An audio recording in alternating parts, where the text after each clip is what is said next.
Want to know what your dog is thinking? Have a challenging dog behavior you need help with? The Dish on Dogs is your source for all your canine questions. Improve your relationship with your dog and deepen your understanding of your furry friend. Right here on the Dish on Dogs. Welcome, everybody. Welcome to another exciting episode of the Dish on Dogs. I'm your host, Mike Gould, sometimes affectionately known as the mayor of Houndstown, USA, home to the absolute happiest dogs on earth. As anybody should know by now, Houndstown, USA has hosted over 2 million dogs. Can you imagine?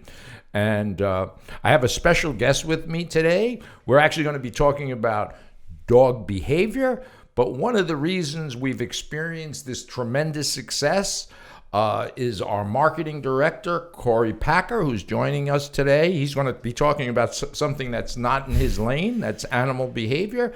And but I want to introduce him because when we talk about 2 million dogs, why our success and why we're plowing through the United States like unbelievably is really directly related to Corey and his team of professional people that are tremendous. So welcome. Wow. That's good. All right. Welcome to the show. I'm talking about Cooper, Corey. You know, you got this team going on. This little, and you do this amazing thing. So welcome to the Dish on Dogs. Thanks for having me, Mike. Great. So here's the thing. We have I love Corey, by the way. This is fun. Jackie's not here, so we can kind of mess around. So Jackie's not here to kick me under the table, which, gives me these looks like, So here we are. So here's the segue. The question of the day is, does your dog have ESP, extrasensory perception? And the answer is absolutely yes. So Corey and I talk a lot about dogs. He has questions about dogs. So he's the perfect candidate to talk about this because he's, just by nature of what he does for a living, he's visual, right? He makes videos, he makes content. Everything he does is with his eyes. And dogs see the world differently. So anyway, what were we talking about? Ask me some questions. All right, so I just had, I'm always asking you questions because we have Boomer, and we obviously love Boomer. He's the best thing ever. But we always have certain issues with him when it comes to other dogs and certain situations that he's in, whether we're putting him in those situations or he just gets out or whatever happens. So I know I've always wanted to know, one of the questions was, are dogs colorblind? Right.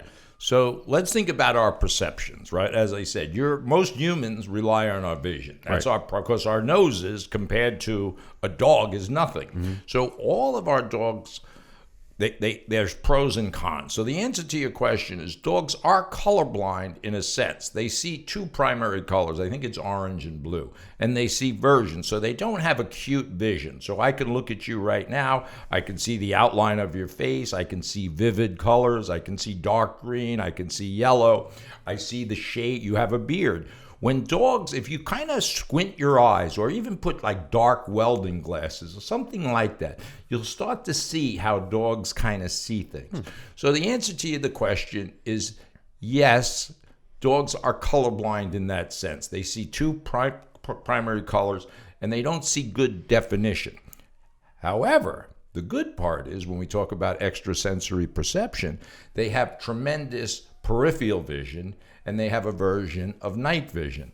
So when I say these things, I talk about it in general because nobody really knows. I mean, who's checking this out, right? What animal? I mean, you'd be surprised how many dogs I come across that doesn't have very good hearing or vision because they lose hearing and they could be have difficulty seeing just like humans. But so the basic answer to your question is yes, dogs not only don't they see in color, they don't see clearly, high definition. Okay, so that's a great answer. That kind of answers my question. So you said two things. One, of night vision, a form of night vision. Because I know there's a lot of parents out there. I do this all the time where they go out. Every time we go on like a hike or we're out and we come home and we forget to leave a light on for Boomer. And we're like, oh my God, I'm so sorry I didn't leave the light on for you. How could you see? like that makes us feel bad, Right. Because we're adding our human brain into this. So can you kind of like talk a little bit about that night vision? Right. And you are a quintessential dog owner because we can't fathom what it's like Right.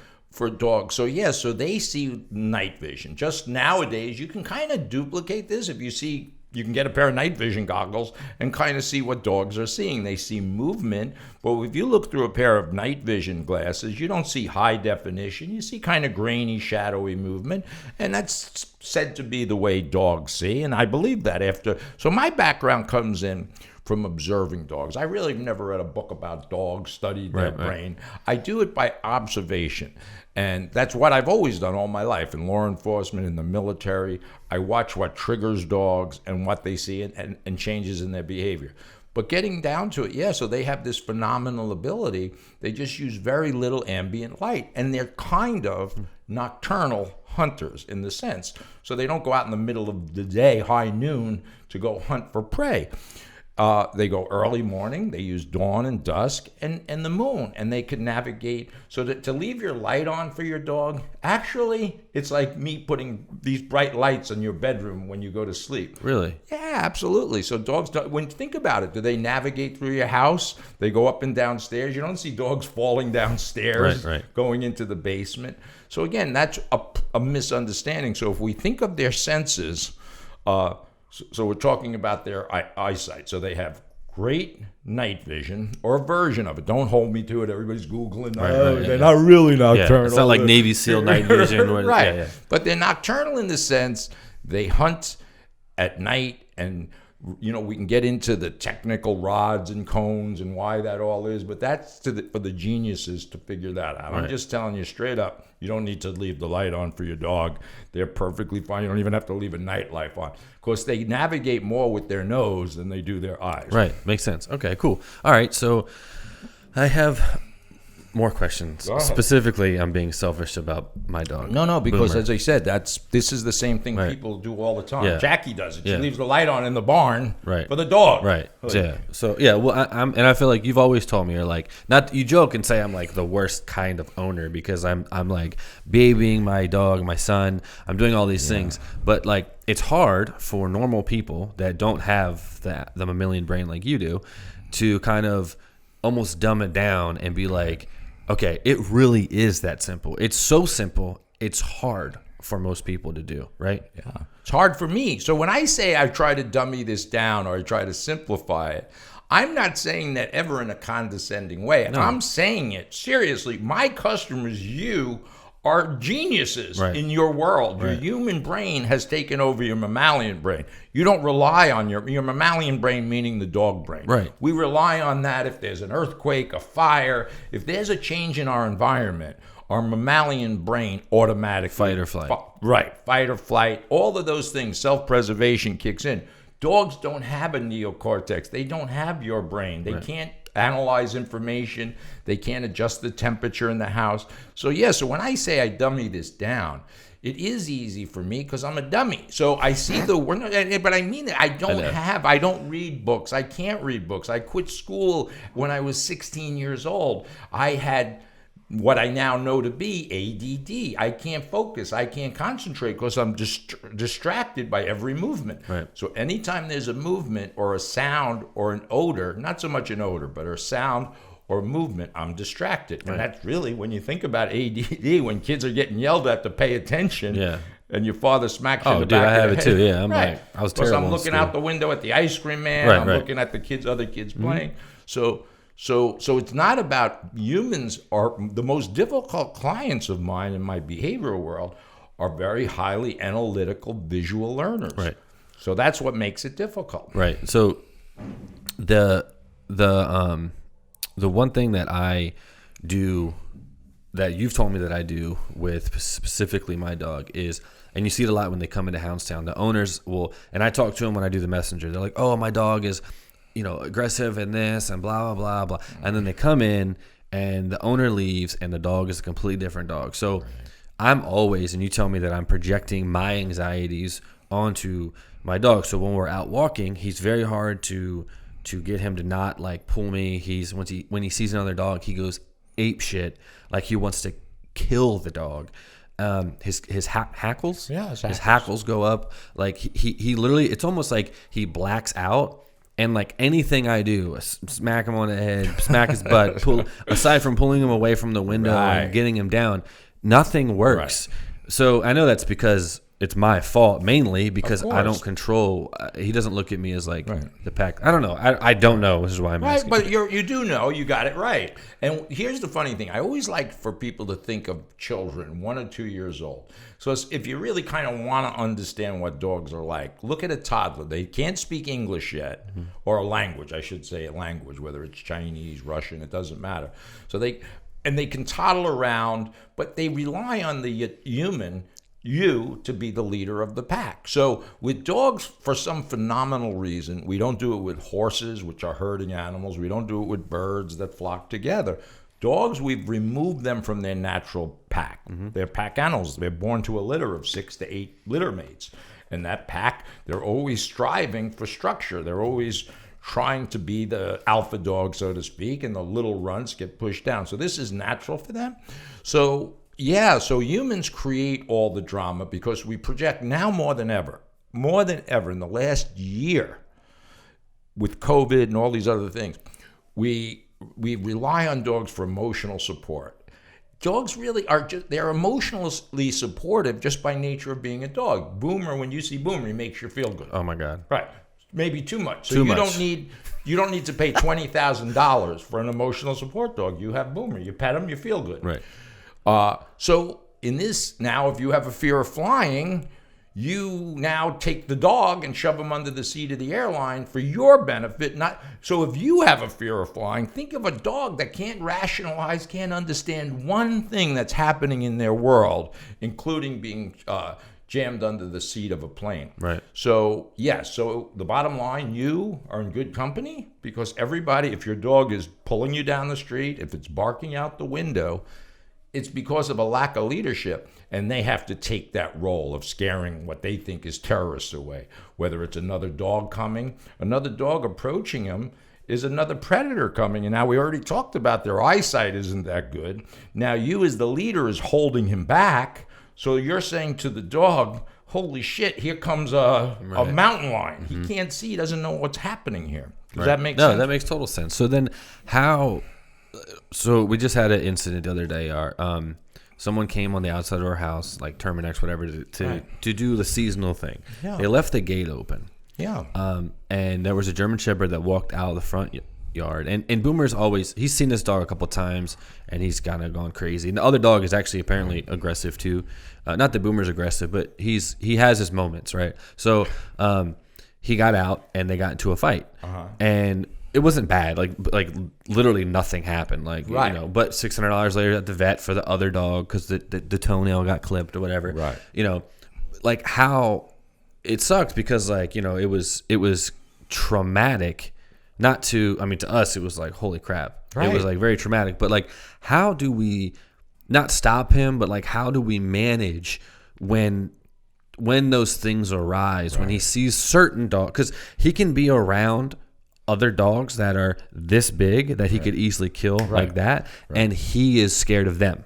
But when he sees certain dogs, he goes nuts. Right. So how do you manage that? That's a good question. So everything is situational. So a lot of people will say to me, it happened for no reason. He attacked the Terminix guy for no reason. He likes my brother-in-law who's a Terminix guy, but he attacked this Terminix guy. So this is all, again, the human brain. So think here what happened. So there's always a reason. So number one, he has had probably what we call barrier aggression, meaning he's in the backyard. You already said he's barking out the window. He's barking at the fence at anything that moves. It's like his area. It's his territory. Right. And he's developed it. It didn't start when he was a puppy. He developed it over years, and it goes on and on. Now, what happened is very typical. He was able to get out. So all this energy, it's almost like the Cowardly Lions in a way. Yeah. Now you got to fight the person that you think you're supposed to be killing. And in this case, it was another dog. Right. But here's the amazing thing, what you just said. So we're all worried about blood and guts and dying and lawsuits. It's going to kill them. Oh my God. If dogs are mutually sized, meaning relatively the same, both are 40, 50 pounds each, This is how they interact in the wild. And it doesn't necessarily mean they're going to kill each other. And you're an example. You said the injuries were minor. So when we have these disputes here, we have them at doggy daycare. There may be a puncture here and there, but it's like MMA, not even MMA. MMA fighters are crazy. Yeah, no, they kill each other. Yeah. But they don't kill each other. But they don't, right? Yeah. They get broken up and they got, they look horrible, their faces mush, but they do this voluntarily. Right. So, again, this was natural. So to say what to do, obviously the best advice is to socialize all animals from the time you can, meaning, obviously 4 months old, 5 months old. But when we rescue adult dogs, which is great, you rescued Boomer. No. Oh, okay. No, we bought him from a breeder. You screwed this all up. Yeah. Then. Okay. No, so that's I was trying to give you a little bit of you're trying to give me a way out, not calling you dum-dum. Well, that's sorry. It's too late. Yeah. So, that's the thing though, is he was great at parks. We've taken we didn't take him to doggy daycare, but we've taken him. Now we took him to like PetSmart doggy daycare, but they wouldn't let him socialize because he was a pit bull. So that's a different story. That's a story for the next episode. Right. But go ahead. But so that's why it sucks because he's been attacked 3 times. All 3 times he was tethered to me, and other dogs were not on a leash. Right. So they came and I say, they traumatized him, and now he's got this kind of defense mechanism up, and I don't know. It's just it's kind of hard to socialize him. But what I will say is I don't know how many times I've been here in the back room filming, and I get a text message because I'll bring Boomer up here sometimes. I'll get a video from you in the other room with Boomer and 10 other dogs interacting. Yeah. And I'm just like, what the hell? Right. So it is, and it's a good question. But yeah, humans create this problem because dogs are not human. They'll never be human. This is what I say. And we have people that are very emotionally attached to their dogs like you. And they can be the best family member you will ever have in your entire life. But what they'll never be is a human family member. And once people understand that they have basically a predator, one of my greatest, not heroes, but Temple Grandin wrote the book Animals in Translation. Mm-hmm. And she is autistic. So she understands. So I used to do work with deaf children. I can't communicate with deaf children unless I know sign language. So we have, what's the book? Men are from Mars, women are from Venus. Yeah. Well, humans are from Earth.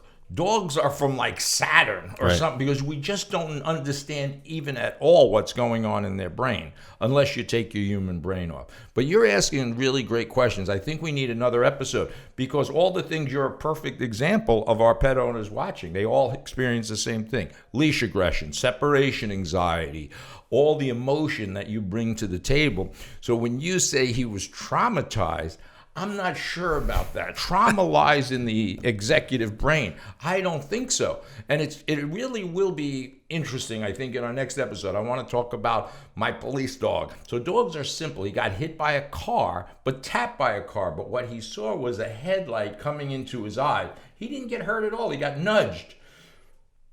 From that point forward, he couldn't figure out what light is. Think of what happens in our world. I'm staring at bright lights, cameras. Dogs can't understand any of these things. Right.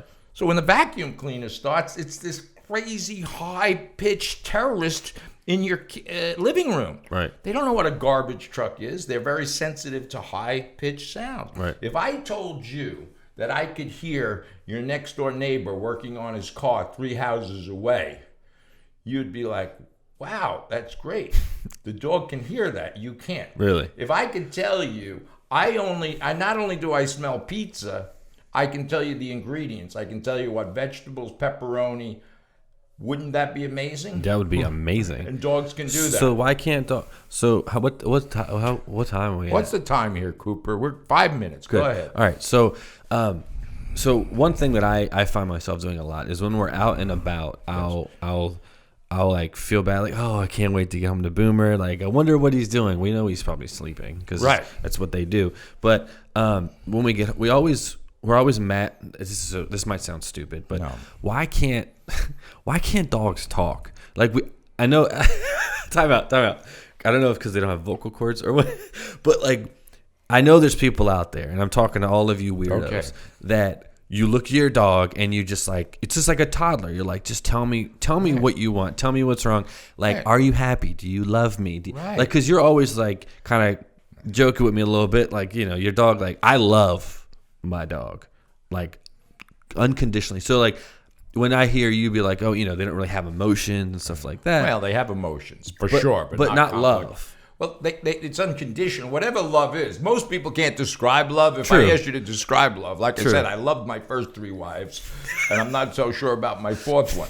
So love is ambiguous. Human emotion is ambiguous. So people ask me, do I love dogs? I love dogs better than I do humans, but I love them in a way that they can accept my love. That sounds weird because I've had customers say to me, Mike, do you even love dogs? I interact in a way with dogs that are natural for them. So I really give them love that they can understand and accept. Most humans, and again, most humans don't understand that, so they give human love, which is ambiguous. Right. So if the dog poops on the floor, you scream at them. So that's not a very loving response to bad behavior. So the answer is dogs are emotional, but they're not as complicated emotions. They don't hate. This is why we love. This is why it's so pure. You can come home anytime and Boomer will be there wagging. No. So, and this is for everybody. And I get that. But the answer to your simple question, that's like asking why a 1-year-old child or a 6-month-old child can't talk. So why can't they understand? Why can't they go get you the remote? They can. You could teach a dog to get a remote, but you'll never try to teach them to change the channel. It ain't happening. Right. You can teach them to go get a beer out of the refrigerator easily, but don't ask them to get a Budweiser opposed to a Corona. It's not happening. Okay, that makes a lot of sense. It does? It does. You're just saying that. No. This guy, he's just blowing smoke No, up. it does. It does. Like, it's not as complex as humans want it to be or think they should be. They connect dots so simple. Then they can connect A and B, but they can't do A, B, C, D, E. And most humans evolve. So when you set up your equipment, you're doing A, B, C, D, E, right through the whole thing, and maybe go back to C if something don't work. Right. Dogs don't have this ability. If they were so goddamn smart, they wouldn't get hit by cars because we just simply teach them to look both ways. Go try that out. All right. It ain't happening. Right. That makes sense. Go try to teach the dog to look both ways before it chases a ball across the street. You could do it with a 2 or 3 or 4 or 5-year-old child as they develop. But not a dog. Not a doggy. All right. So, People will disagree. By the way, this is my humble opinion based on I've tried to teach dogs to look both ways. I try to teach dogs to put Lifetime channel on for me. I try to get them to get a Bud instead of a Corona. I've tried to get them to talk to me, tell me how much they love me. It hasn't worked. Corey Packer is my guest. Great guy. Love this man. He's a genius, but he can't figure out the simplicity of a dog brain. He struggles with it like you all do. So listen to our next episode. I hope you can join me again. absolutely. I would love to be back on. So much fun with this guy. Thanks, guys. Listen to us. By the way, you can close this out. Right, yeah. I don't know how people every listen Monday night at 8 p.m. You can find us on our Facebook, Dish on Dogs Facebook page. Follow us, like us on. Damn, this is a little. Thank you. I'm just joking. No. So go on YouTube, type in Dish on Dogs. You can follow us, subscribe to our channel so you get all the notifications. We're on iTunes, Spotify, Google Play, every audible and video platform out there. So thanks for watching. Thanks. Good. Cool. Good job.